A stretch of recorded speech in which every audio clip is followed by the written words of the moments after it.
Hey, everybody.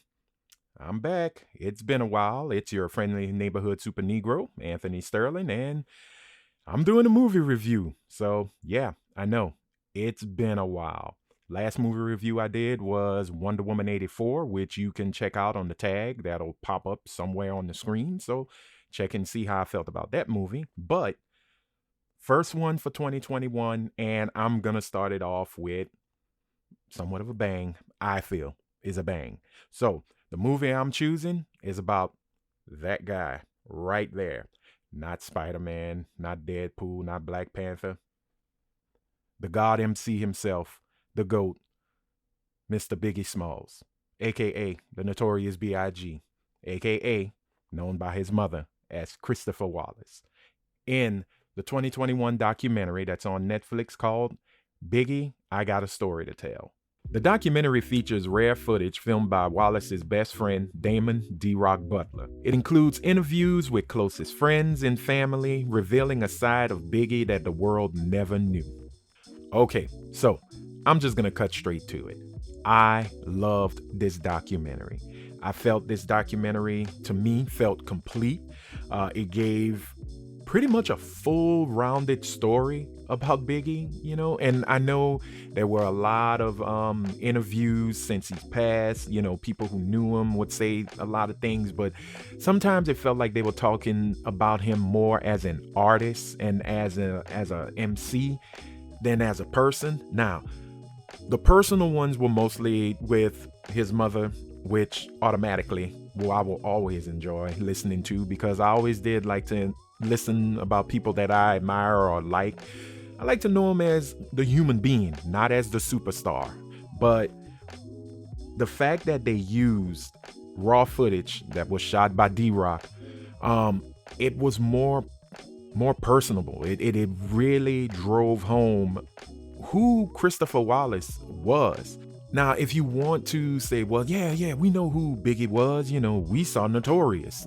No, that Notorious, it was a watchable movie. They had some good points. Anything with Angela Bassett, I'm gonna watch.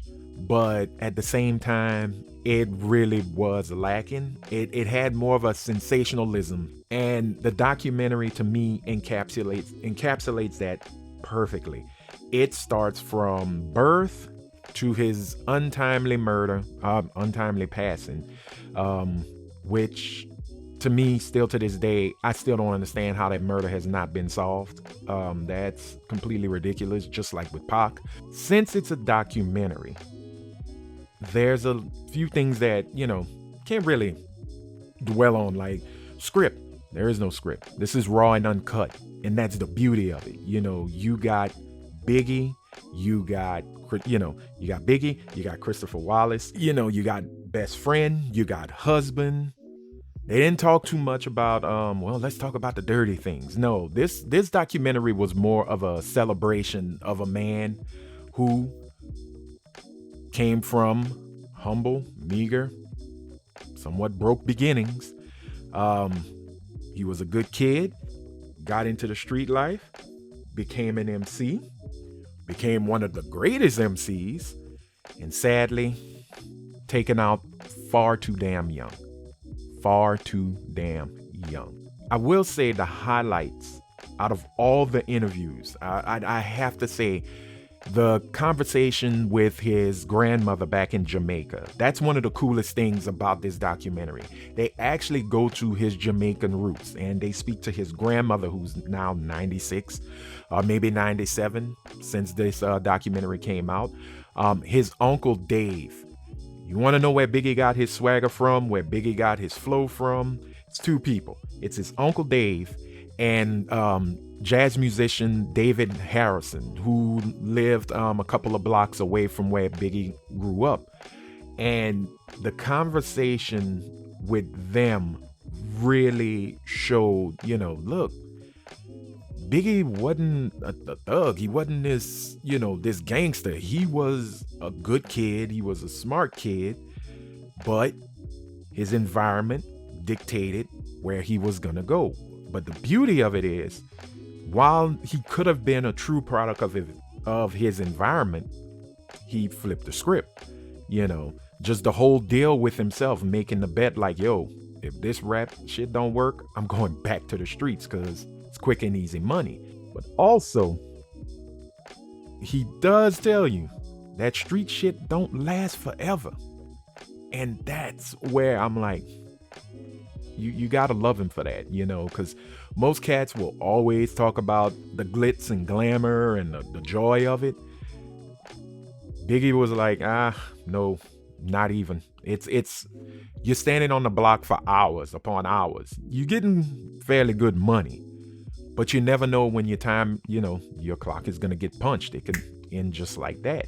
The footage that was shot by D-Rock, I thought was just fun. It really showed Biggie as a dude you'd want to just hang around with, man. He was always cracking jokes. He never carried a persona of, anybody F with me, I'm gonna knock him out. Like, he never walked around as this tough guy, but I mean, the dude was 6'3", over 300 pounds. And, like me, I'm 6'2".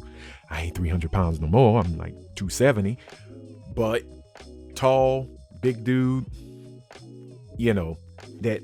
that aura, that essence, we big men carry a gravity. You're going to be pulled in. When you see us, when we walk through the door, we don't have to say anything. Our size and height, that's the announcement. And we will garner attention unless we were, 3'2" and going squeak, squeak. I don't know if we'd actually do that, but anyway. The interviews with Puffy were actually pretty cool, and it didn't sound like let's see. Puffy's interviews, I have to say, didn't sound run of the mill to me. Since his passing, most of the times when you see him and they interview him and they ask him about Biggie, sometimes it felt like, okay, it was not say scripted, but it was the same thing over and over and over and over and over and over. But in this one, you can see where when he spoke about meeting Biggie for the first time and, just putting him on the spot, bust a freestyle, and Biggie kills it and his eyes lit up. Did it turn into dollar signs? I have no clue. But watching him talk about it, you could see joy, you can see happiness, and yeah, you could probably see dollar signs and platinum albums, but still, you saw something that was just pure. Friendship between them was really tight. And the fact, he was somebody that Biggie could kind of confide in, or the fact of Puffy losing his dad to the streets and Puffy just saying, look, man, this can be the end for you, just like my pops. I don't want that.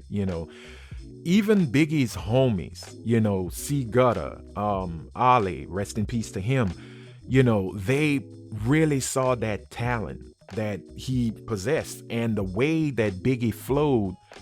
He really was a songwriter, and he was an amazing storyteller, which the title, I Got a Story to Tell, which is based on the song I Got a Story to Tell on the Life and Death album.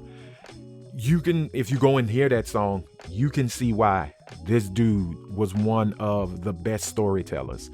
And if you don't listen to that, I truly recommend you listen to The Warning.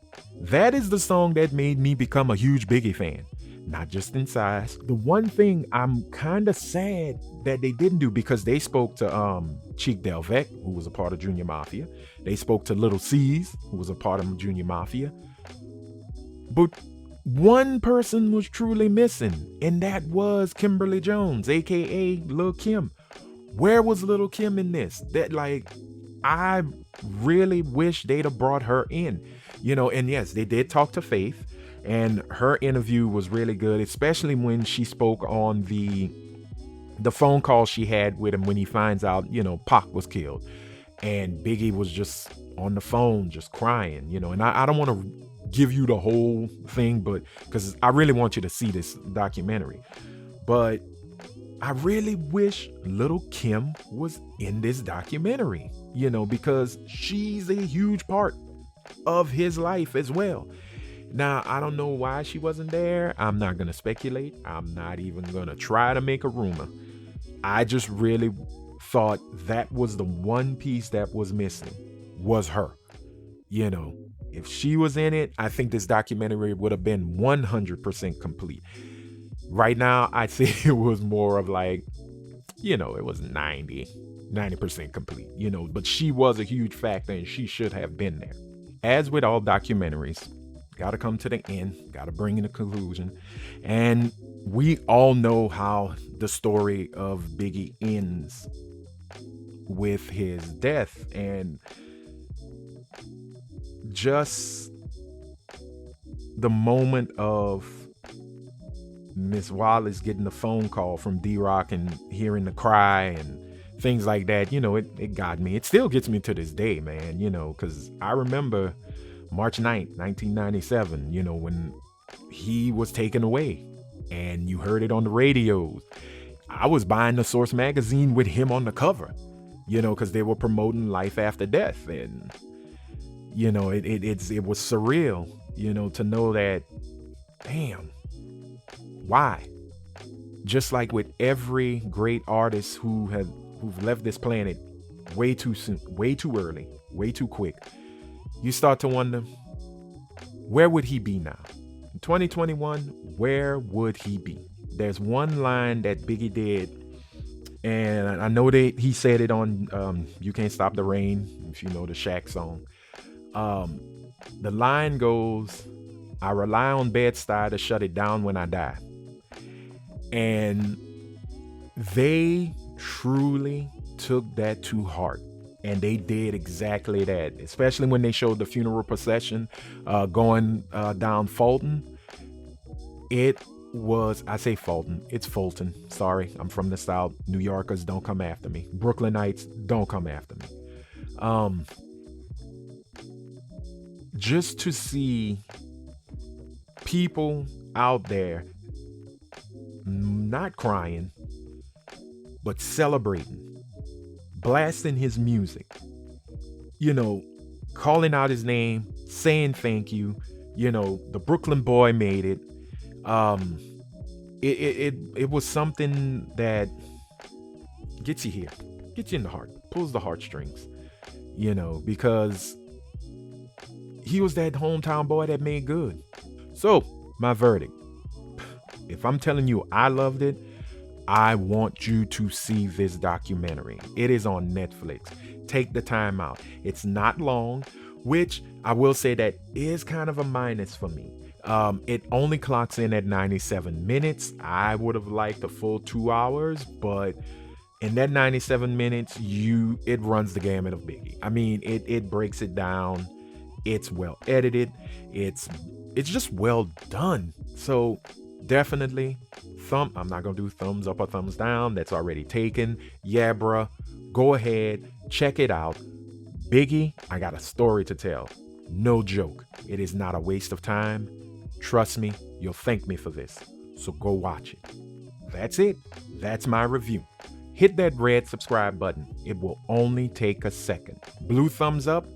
Blue thumbs are always cool. Hit that bell and turn your notifications to all so you'll be notified when I drop a new movie review or any other cool video I decide to make. Also, get in the conversation. Leave a comment. Let me know what you think. Well, folks, until next time we meet, you know the drill.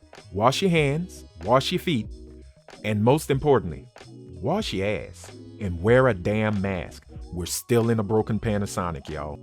I'll see you next time.